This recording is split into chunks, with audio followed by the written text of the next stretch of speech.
everybody, and welcome back to another edition of the Press Enterprise High School Football Video Podcast. I am Press Enterprise Sports Editor Tim Hare, and I am joined once again by writer Adam Roberts. You can tell that we're getting closer to the state final because the papers are multiplying in front of us. And it's getting colder. It is getting colder. What are you going to be wearing at the game tomorrow? We're looking at about 40 degrees, 35 degrees. A blanket if I could. Yeah, I've got a nice fleece-lined flannel I think I'm going to be wearing, maybe a thermal. Never had a bad time in the pea coat. Probably going to wear that again. That's a good call. And definitely a hat, something to keep the ears warm. That's a veteran move. I feel like I have a helmet on the sideline. We're going to be talking about more than our fashion choices. We're going to be talking about some Southern Columbia football. They're going to be playing Ligonier Valley Friday night at Bald Eagle Area High School in the state semifinal. Now, first, let's talk about last week's game.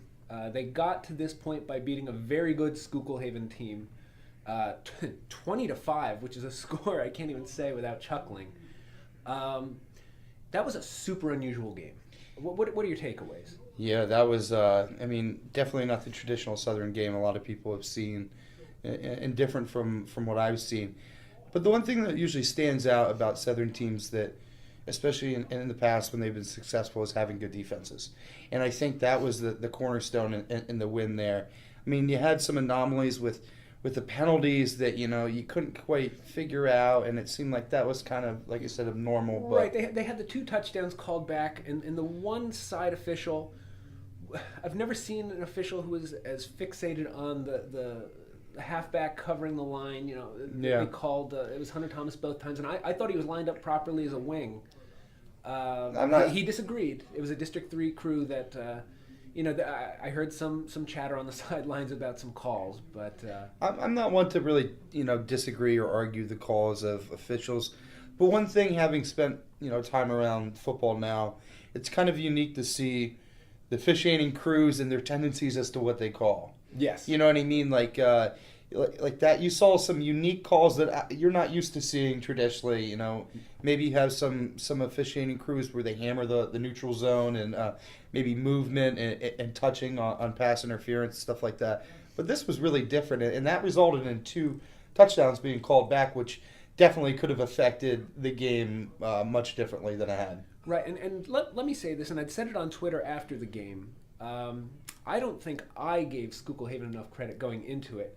I was trying to think of, in all the years I covered Southern, the best performances by an opposing defense that I had seen. And I went back to 2002 when Mount Carmel held Southern to 59 total yards and a 42-0 win. They did that. That was a Southern team that won a state title. As did Mount Carmel. As did Mount Carmel. I thought of the Bloom team in 07 that shut Southern out. I thought of the Riverside team that went to the state final in 2010 that held Southern to negative rushing yards in a state playoff game. That's hard to do. Those are the 3 best that I could think of. This Schuylkill Haven defensive performance against Southern, holding them 1 offensive touchdown and not a lot of rushing yards.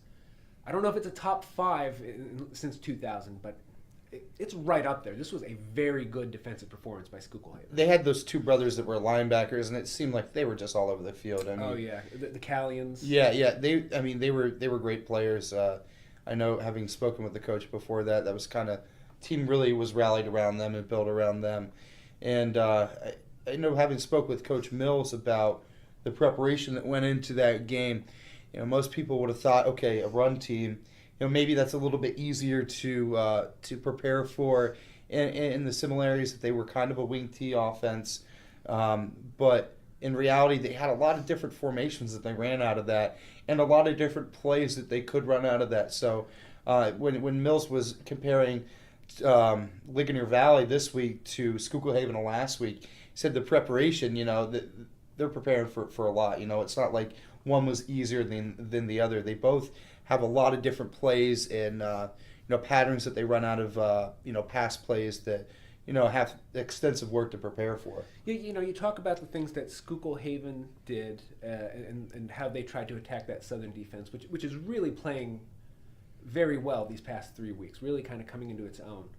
And the one thing that Schuylkill Haven tried to do, especially early, was attack the perimeter. They went after the ends. They went after those outside linebackers. They ran that jet sweep a lot to number 5. Is that something that you think Ligonier Valley will also try to exploit and try to make Southern cheat up and try to defend that perimeter a little more this week? I mean, it's tough to say. I know that the offense, Southern thrives around the running game. I mean, momentum, emotionally, the physicality, and it just didn't seem like that was quite there like it had been in previous weeks. They gave the ball to Fetterman a lot up the middle, and the game plan seemed to stray away from Gage Garcia and Hunter Thomas. They were used a little bit more sparingly than Fetterman, I think, looking back at the numbers. They definitely went to Fetterman more than they had in the past. It makes you wonder if they saw something on film where they thought they could exploit some things with the fullback. Especially in the goal line, they run the quarterback sneak to Hollenbach at the 1, which, not a terrible play call, but when you have Thomas is a bigger halfback at 205, Garcia, about 180, 185, but he runs like a wrestler. He's a tough kid. Unless it's Tom Brady, I don't know if I would have made that call, the QB sneak. I think he had some other options. But, no, I think if I'm Southern Columbia, I'm going with my moneymakers, Gage Garcia and Hunter Thomas, early and often, getting them in and seeing how their passing game can then, thrive and open up off of that. You saw Southern, Hollenbach hit Julian Fleming for that big slant pass early in the game, and that really kind of set the tempo early on for Southern, but then it kind of stalled as far as the offense. So I'm wondering if they're going to kind of really keep the foot on the gas and, really try and establish the run against Ligonier Valley's defense. And they got that Elisha Parrish kid who has a lot of tackles, I think over 150. I think he's at 100. He's close to 150. Middle linebacker and an offensive lineman for them. And he's not a huge kid, but for a high school kid in 2A, he's got nice size. And from everything that you hear, it just sounds like he's very fundamentally sound, and he just flies to the ball. Yeah, sideline to sideline type of linebacker. Kind of like what Austin Knepp was for Southern last year. Not a huge kid, but just a very good high school linebacker. I try not to make too many comparisons with players, especially kids. Everybody's different, but looking at his numbers, his size, I mean, that was the first name that came to my mind. So, Knepp. Yeah, I'm curious to see how the defense is going to prepare for Southern's offense. I'm sure they're going to take a little bit what Schuylkill Haven did as far as mixing up defensive fronts. Giving Southern fits offensively pre-snap, things that are going to make guys that aren't as experienced on the line really have to step up and be accountable for the different formations that Ligonier Valley is going to throw at them. Now, and it's amazing to me that we're this far into the podcast and we haven't brought up the name of Colin Smith. Yeah. He... It's always fun for me when a team makes a run and you get to see what some of these other teams have in terms of stats. And that's definitely the case with Colin Smith. He's a West Virginia recruit for defense.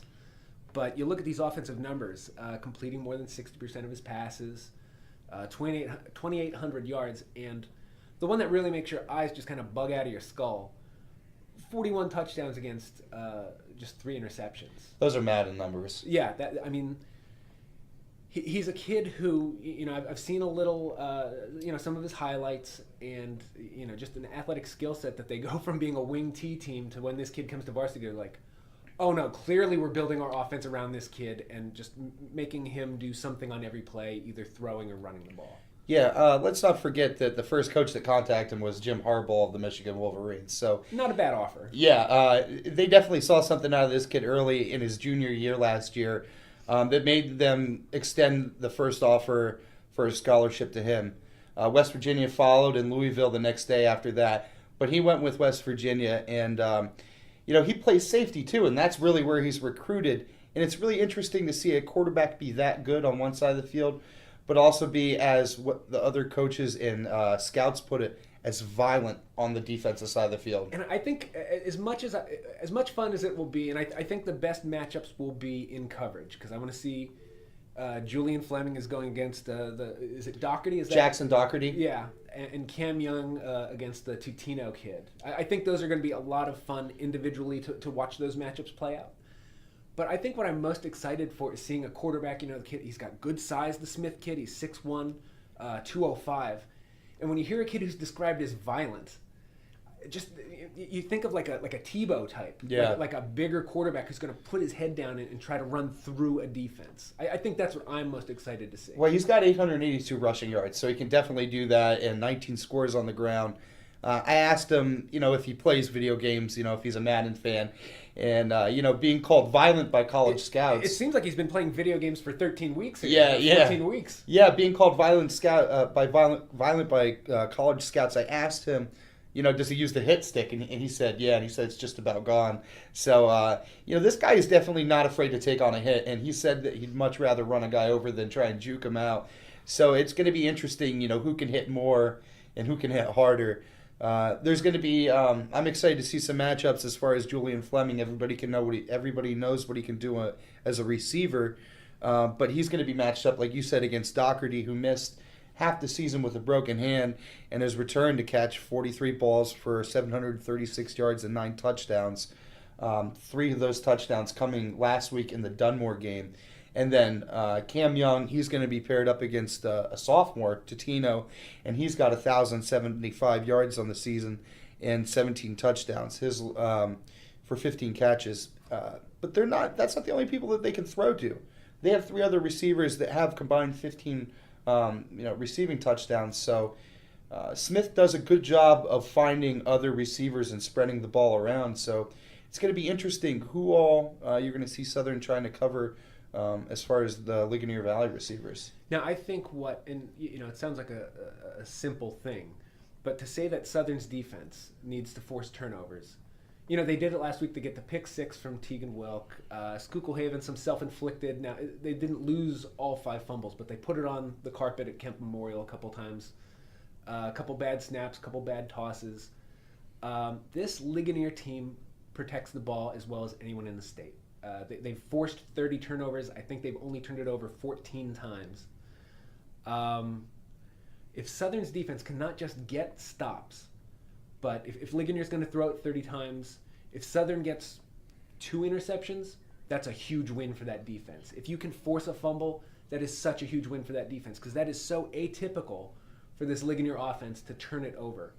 I think that's just not only going to be a boost for Southern's offense in terms of field position, but in terms of this defense saying, we can get to these guys. We can force these turnovers.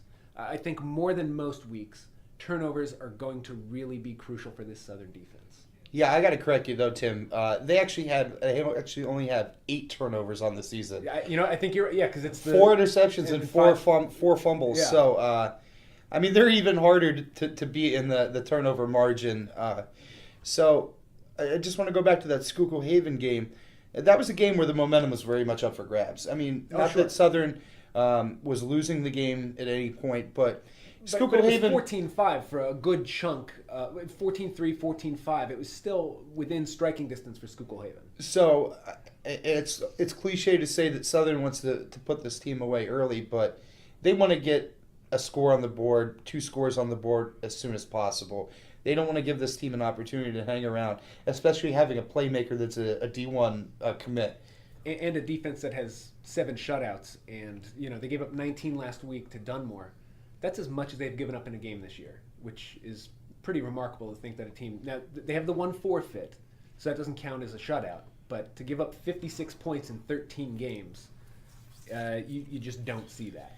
Yeah, this is a unique offense that Southern's going to see.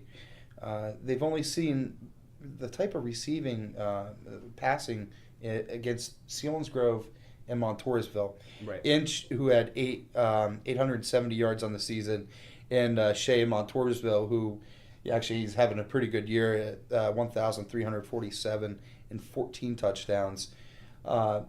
Inch had a little bit better of a game against Southern, but Shea was limited to 3 catches for 47 yards. It's going to be interesting having so many weapons. Just, is Wilk going to come over, from safety and he's going to have to cover somebody? Are they going to rotate a linebacker out for another defensive back, as Mills has said he'd done in the past, going from the 4-4 to the 4-3? In the past, when they've faced like a Pius or a Steel High, they haven't been shy about going to the 4-3. I remember when they played Pius and they actually, Dan Latour, their quarterback, their state player of the year quarterback, was actually put in just because of the sheer speed that he had at safety. So they're not going to be afraid to take a linebacker out and put another guy in coverage out there. It remains to be seen who they might do that with if they feel they need to go to the 4-3. But that will be something to watch. Who do you think wins this game?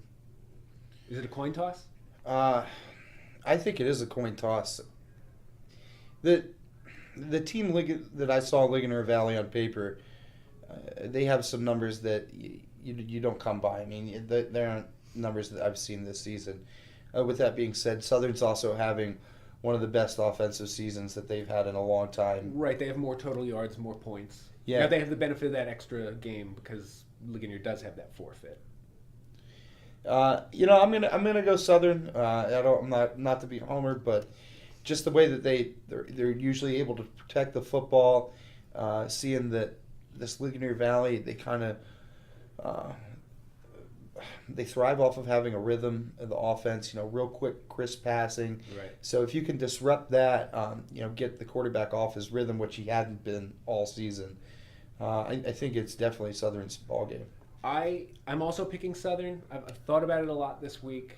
I was very impressed with what Ligonier did, shutting down Dunmore for the most part. I think it's a game in the fourth quarter. I think it's a one-score game, but I do think Southern wins. And I think we're going to see Southern in Steel Valley next Saturday in Hershey, and we're going to be getting some omelets at the Cocoa Diner. Yeah, I'm ready to get some chocolate, too. Yeah, oh, yeah, absolutely. Well, I think that's going to do it. But if you like what you saw on the podcast, we have a ton of Southern coverage that's going to be in Friday's paper. Adam has a story on Southern defensive coordinator Andy Mills. I have my predictions column where I talk about Jim Roth and where what he's done in his 33 years ranks among coaches nationally. You might be surprised. It's pretty impressive, maybe even more impressive than you think, so please check that out. Also, we have at pressenterpriseonline.com back issues of our playbook. We have the scoreboard, our tweets from the game, so please feel free to check those out. If there is a title game next week, we will have another podcast. Me and Adam will talk about a matchup with either Wilmington or Steel Valley, so please check that out in the case of a Southern win. So I think that's going to do it, though. For Adam Roberts, I am sports editor Tim Hare, and we will see you when we see you.